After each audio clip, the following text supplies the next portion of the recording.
I just need another pillow to like scooped me up more. Scooped? Yeah. What is scooped? Like I need to be like scooped and scooched up together.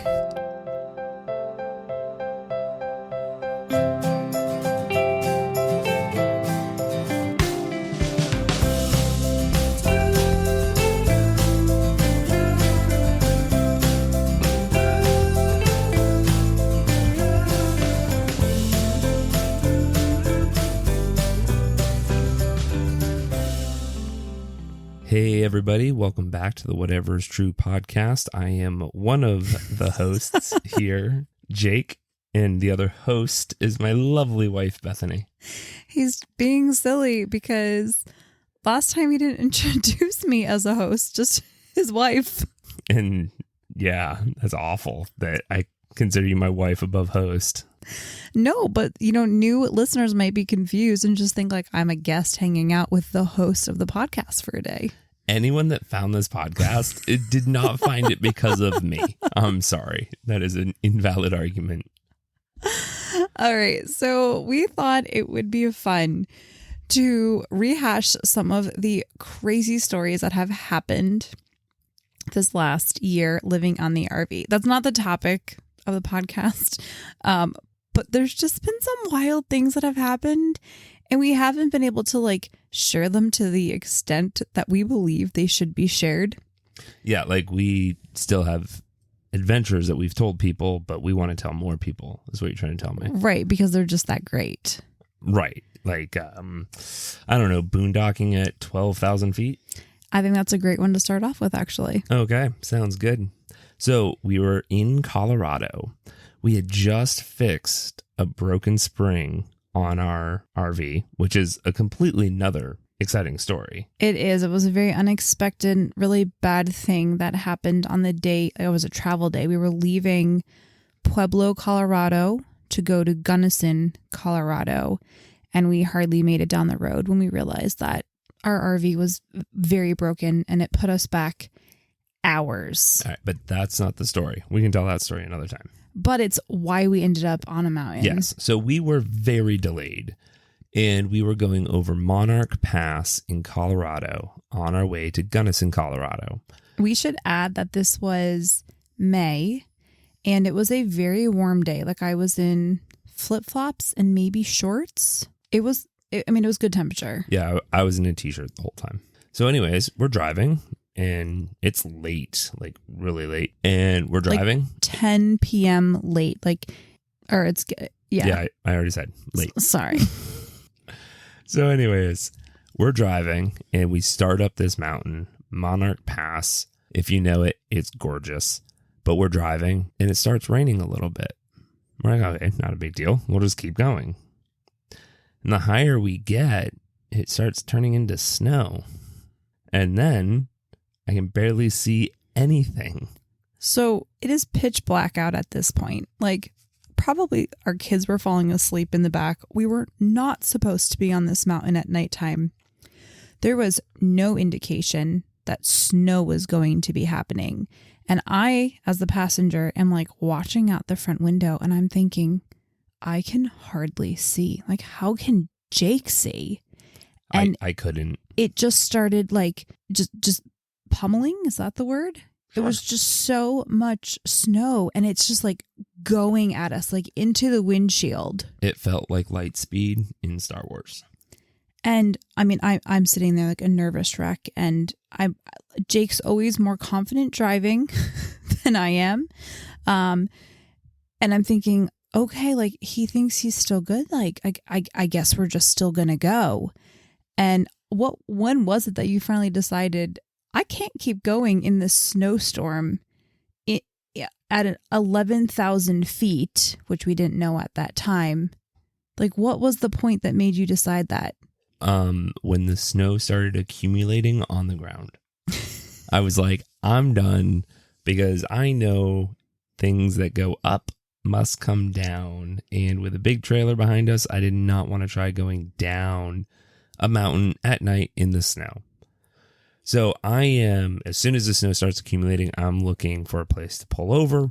And of course, we're going up a mountain. So the only space spots along the way are like little pull-offs, which are super slanted. So for us to stay in the RV overnight, we would have been falling out of bed. So we finally find this parking lot.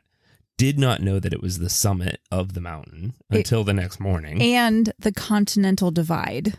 Yeah, so we boondocked in quite a bit of snow. We don't know exactly how much snow there was. I mean, there was probably already snow up there in general. Right, but like snowplow trucks came through and plowed the parking lot that we were in and told us that there was no indication of this storm whatsoever. Like so the following morning. Right, sorry. And that made me feel a lot better, like, because I wasn't knowingly endangering my family. But if you guys could have seen us, Jake parks the RV. It's like, I don't know, 10 p.m., 11 p.m. at night. Pitch black. And like, I was in my flip-flops, and here we are like bringing kids in, like shuttling them over, running as fast as we can from the van into the RV. They're all confused, like what's going on. Jake was the last one to finally come in, and he's just covered in snow. And then on top of that, as I mentioned earlier, the elevation was over 11,000 feet, which our bodies were still not used to that. And so breathing was hard. Like I remember just walking around the RV the following morning as we were getting ready to leave, and I had to like stop just to catch my breath because it was so difficult. Yeah, I had such a hard time falling asleep because I had exerted myself by setting everything up, and I was already exhausted from all the work I did earlier. So like I came in and I laid down thinking, oh, I'm going to pass right out.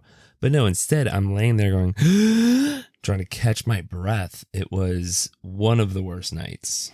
Thankfully, we were prepared though. We had extra propane. We had the generator if we needed it for any reason. But the propane worked fine to heat the whole RV. We had like, some cereal or whatever we needed for the following morning just for an easy breakfast. And when we went down the hill, the mountain, not the hill, the following morning, all I could think about was we would have been off the side of the mountain if we had tried to go down this. I mean, and like, obviously we realized we couldn't, but we had to stop a couple times just to let the brakes cool off because of this how steep it was to get down the mountain. Yeah, the van got to work out both the night before and that day hauling that trailer. So anyways, today we are going to be talking about what to do when you disagree with your spouse, and just how to handle that disagreement. But before we get into that, as new entrepreneurs, we knew we needed to provide healthcare for our young family. As Christian entrepreneurs, we wanted a biblical way of healthcare. Enter Samaritan Ministries. Samaritan Ministries is a community of Christians paying one another's medical bills. It's not insurance, it's assurance that you're part of a healthcare sharing community where members care for one another spiritually and financially when a medical need arises. It's a biblical way to meet your healthcare needs. There are no network restrictions. You have the freedom to choose the doctors, hospitals, and treatments that are best for you and your family. They connect Christians across the nation who care for one another spiritually and financially when a medical need arises. It's affordable with a sharing program that could fit your budget, and you can join today. Your need is shared within Samaritan Ministries, and medical bills are sent to them. They'll notify fellow members to pray for you and send money directly to you for your shareable bills. Your medical bills get paid using the money you receive. Additionally, you can find comfort in the prayers and words of encouragement from fellow members. If you're interested in learning more about this amazing ministry, visit SamaritanMinistries.org/wavesandlilacs. That's SamaritanMinistries.org/wavesandlilacs. Recently on Instagram during the weekly wave, which is just a section where people can ask us questions, share prayer requests, say hi from wherever they are in the country or in another country. The question came up of like, what do you do when you and your spouse really disagree and you can't come into unity on a topic? And it just prompted a lot of conversation on Instagram. but then also between Jake and I as well. And so we just wanted to go into this further and share with you guys basically like how we approach this. But obviously bringing this back to scripture and what we're basing this on. And then we also want to give a charge to any single people that are listening and that are waiting for their future spouse. So the first point is pray. You want to pray through this, pray about it, pray about what you're going to say, what your spouse is going to say, pray together, pray separately. Just cover the whole situation in prayer. 1 John 5:14 says, "And this is the confidence that we have toward him, that if we ask anything according to his will, he hears us." I find such great comfort in that verse, knowing that he's hearing what we're going through. He sees it, he cares about it, and that while we might think, oh, this is a small matter or something like that, like, no, like God is for your marriage. He's going to answer your prayer of wanting to be in unity together. Right. And you both want to pray for wisdom in this situation. James 1:5 says that if we ask for wisdom, he will give it to us generously. And when we're making big decisions for our family, we want to be wise within God's will. Right. And that unity comes through obedience to God's word, God's will for your life. So it might not always be exactly what you think you want, but just resting in that God knows what you need, like what that answer is in the end. So always recommend prayer, big issues, small issues. Like, I mean, obviously you're going to come into disagreements over very like small things. Like, what do you want to do this Saturday? Like, do you want to do a home project or do you want to go out on an adventure day? Right. Like that's always our disagreement on a Saturday morning. But then you're going to have these huge decisions of one parent deciding they want to homeschool and another parent wanting to public school, what shows your kids are watching, going on like even just different diets. Like if somebody wants to change like the whole refrigerator and the grocery shopping list and the other person doesn't, like that's another thing to be talking about. And so there's going to be levels of this decision-making process. But again, prayer, it's never wasted. Just always bring it to God. And even if it's just like asking for, peace in the conversation and just like, as Jake said before, just having that wisdom. Point 2 is listen. You want to actually listen when the other person is speaking because you want them to do the same for you, right? Right. Not hearing the other person, actually listening and receiving what is being said. So the verse here is James 1:19, and it says, "Know this, my beloved brothers, let every person be quick to hear, slow to speak, slow to anger." And oh my goodness, this verse like just brings back memories. I feel like as a child, like as a teenager, as somebody who has just struggled with anger in my life, this has always been such a convicting verse. Like, that verse that you open the Bible, the Bible, and you're like, oh, I know I need to read this and I know I need to apply this. And it just personally, this has been something that God has really needed to work on in my life.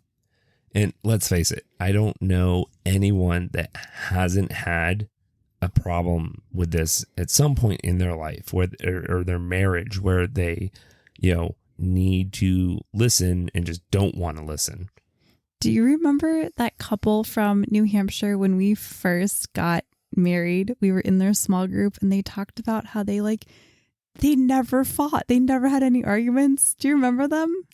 No, I definitely do not. I just remember sitting there in this small group and they were like the leaders or the hosts or something. They had been married for a really long time. And here's Jake and I sitting there on day 3 of our marriage, post honeymoon. And I was like, well, hold on. We've fought engaged. We've fought dating. We probably fought today.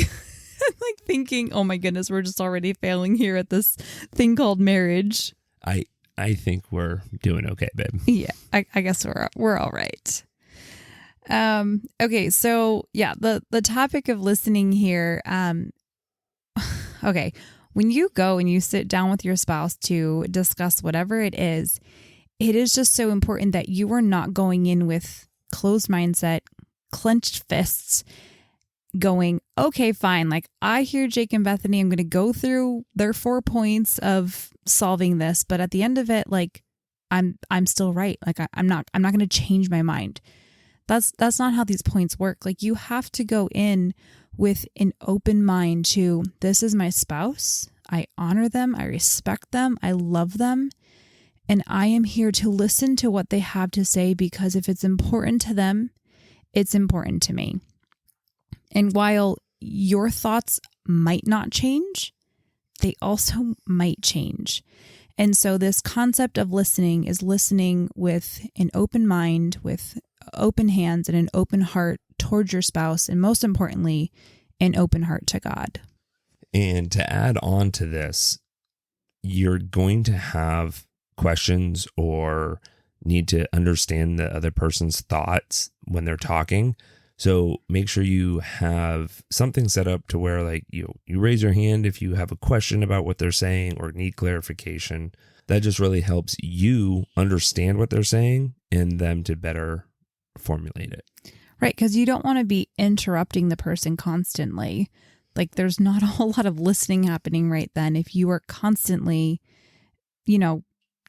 asking a question or arguing the point because you don't agree with it.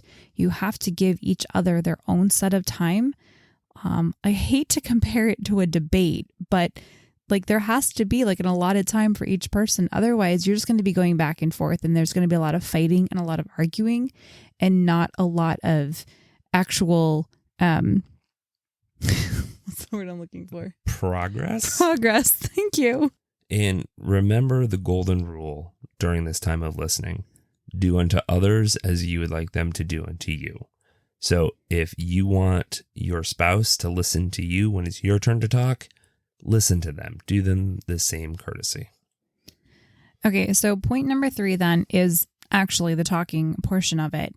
And our verse here is Proverbs 15:1. A soft answer turns away wrath, but a harsh word stirs up anger. And I know that this can be so difficult, and that's why we said at the beginning of this, don't have this conversation in the heat of the moment. Walk away, cool off, whatever you know that you need to do, and then set aside this time later so that you can talk after you have prayed, after you have calmed down. Because otherwise you're going to be having that harsh word and you're going to be speaking in anger. And I mean, I've seen it. Jake is actually a really good representation of this, and he will often just respond very softly or gently to me when I am getting upset. And it does calm me down because there's nothing to like go back to and like yell at. And I have just seen that happen, in our own marriage, that it is calming there. I'm admitting it to you. Thank you. Fighting takes 2 people, right? Like, if one person refuses to escalate the situation, it does keep everything calmer. Yeah, absolutely. So as you're talking, just be measured in your words, have your research, like we gave the example of public school and homeschool. Like, this is why I feel so adamantly about changing our education for our children. And just be gracious in speech, because there is such value in that. And remember, when you are listening and when you are talking, you're on the same team as your spouse. Like, that is your teammate. Like, you want to work through this together and come to an agreement to continue, the fight together side by side. Right. You're fighting for something together, not fighting against each other. Like, this problem that you're at, it's hopefully generally speaking, like you guys are fighting for what is best for you, what is best for your marriage, and what is best for your family. And you guys might have differing opinions on what that looks like, but don't forget what your goal is and that you are on the same team. Right. Okay, so our final point when we go through this, if we have gone through points 1, 2, and 3, and like we are still just not seeing things the same way, we go with Jake. And I know that there's going to be some women listening here and they're like, I don't like that. Why are you just going with Jake? Because he's the guy? Yes, because he's the guy. But I want to discuss this and I want to explain why, because I was really thinking about this and thinking through Ephesians 5 and the order of Christ and the husband and the wife. And we talk a lot about that because of the order, like not just like the actual order, like the physical order of God, husband, wife, but actual order to life so that there's not as much chaos. There's actually a way of doing things. And I think that translates very well here. This is like a perfect example of that, because in those moments where you're at odds with one another and you can't agree, you can go to the Bible there and find your answer. Christ is above the husband and the husband is above the wife. And so the wife submits to the husband, and she's doing that out of obedience to God. And so when she understands that she is to submit to her husband, that problem, that disagreement, it's settled.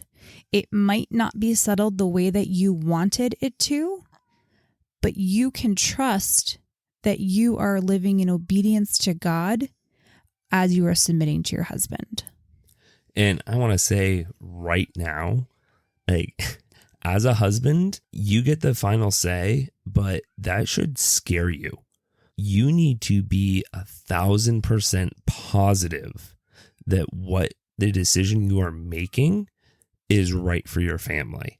And that is why the listening and the talking points and the prayer is so important, because in the end, it is your responsibility. This is not I won. All right, sweet.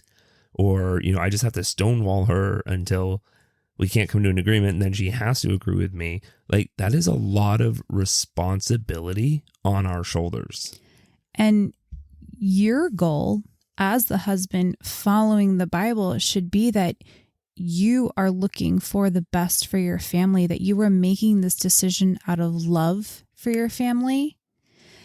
And after you have prayed about it, spent time with God and asked for wisdom on it, like it shouldn't be something just to take lightly. So I'm going to read Ephesians 5:22-24 here, just in case anybody is not familiar with the passage that we're referring to here. Wives, submit to your own husbands as to the Lord. For the husband is the head of the wife, even as Christ is the head of the church, his body, and is himself its Savior. Now, as the church submits to Christ, so also wives should submit in everything to their husbands. Okay, like last week on Instagram, I saw the traditional umbrella picture. And if you have seen it, you'll know exactly what I'm talking about. But there's a picture of an umbrella. Christ is at the top of the umbrella, and then the husband is a little bit lower, and then the wife, and then the children, just showing, like, visually speaking, where everyone is. Right, but it's umbrellas under umbrellas. Oh, okay, multiple umbrellas. And then I saw another graphic, and it was just one giant umbrella, God on the top of it, and everybody else underneath the umbrella.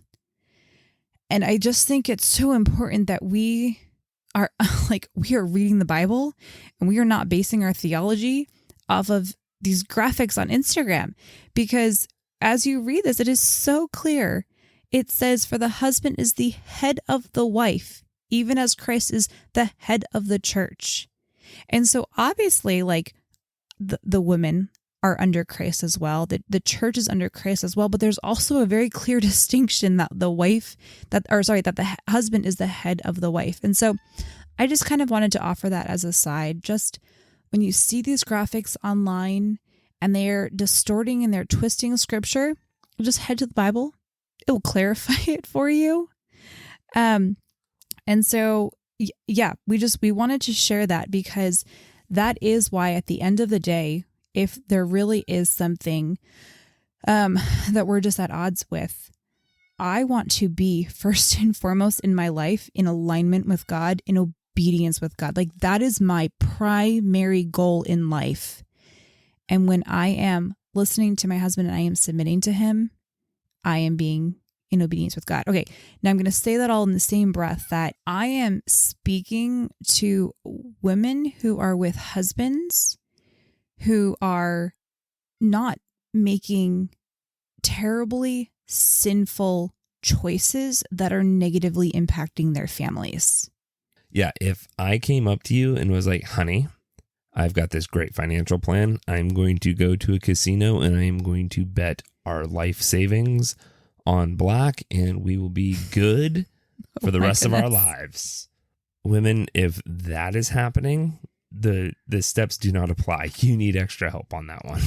Right. And by extra help, we mean bringing in like a pastor, a mentor, a counselor, or somebody else. We are not saying just to go blindly follow your husband in clear disobedience of the Bible, which would be in that case, gambling, or if, he's hindering you from attending church or, I'm trying to think of another example off the top of my head here. But you understand where we're going with this. Well, language in front of your kids, disciplining your children, priorities of things above Christ and his family. Like the list is endless. But like one thing that we want to specify here is this: we're talking about non-sin issues. Like what you said with homeschooling versus public schooling, diets, eliminating red dyes, whatever it might be that you have a disagreement on. Now, if it is clearly sin, the Bible is very clear that you need to go to the elders, to go to the pastor. And that's, again, actually really where the Ephesians 5 model would come in, because, again, Christ is still above the husband. And so if the husband is in clear defiance and disobedience with Christ, it would be causing you to sin as well as a person. We are not suggesting that you go along with that.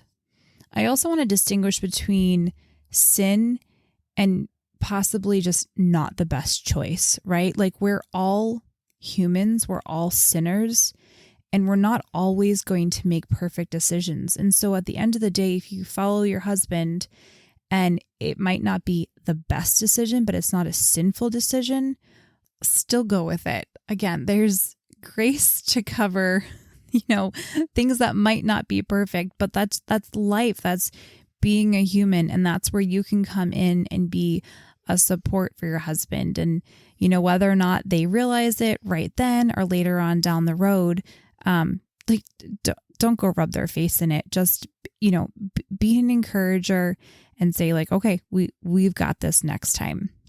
Well, and also you want to be careful of just your wants, right? Like, I could see a husband saying, okay, I was offered a job in a state we don't really want to live in, but it will provide better for us, and, a list of reasons. And the wife being like, yeah, but my family's not there. My friends aren't there. My community's not there.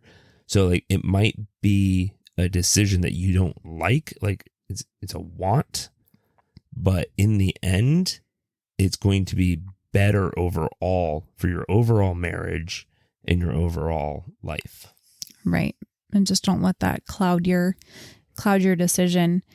I'm thinking like, as I'm saying that, I'm thinking like pioneer, like, okay, we're going to go west. And the wife's like, no, I want to stay on the East Coast. I don't know why my mind went to that. Now I'm thinking of Laura Ingalls Wilder. I would also add to this whole thing that as you're going through those steps of praying, listening, talking, and then ultimately going with the husband, there could also be times where you just need to bring in outside help in general. And I would suggest that being when one of one of the spouses is not actively listening. They're not choosing to be open-minded about a topic, because I do think that is very important. And if one partner is willing and the other one isn't, and you're constantly going in and having these conversations, but someone just is never changing their mind, that would be to me a sign of like bringing in a marriage counselor. And I do think that's important. It's valid. It's something that's necessary, because you don't want to just always be the only willing person in the marriage. So don't feel weird about needing to get somebody else involved. It's a good thing. It's fighting for your marriage. All right. So that is the basic outline of how we handle disagreements in our marriage. Now, I'm not saying that's like the only way. It's our way. Right. And we just like, that's what we can speak to, in our own lives. Right. Now, one thing that really helped us with this was before we were married, we went to pre-marriage counseling and had other things. So we were ready for marriage. And this is where our charge to singles that are listening comes in. We highly, highly recommend the next things that we're going to say. And one I already brought up was pre-marriage counseling. When you are in love and want to get married, you are blind to so many things. What are you talking about? Let's just say if I knew about, no, I'm kidding. No, you're blind because like you want to impress the person. You want them to like you. And like, I think there could also be a fear of like, if I get to know this person too well, then like there could be some bad things, but I don't want to know any bad things. I like all of their positive things, right. And that's what I want to focus my time on. That's what I was trying to say. Thank you for saying it better, as always. So yeah, like if you go to marriage counseling, they're going to bring up the stuff that you didn't talk about on your first 5 dates or however many dates. They're going to bring up the awkward things that you're not going to talk about while you're dating, but happen in marriage.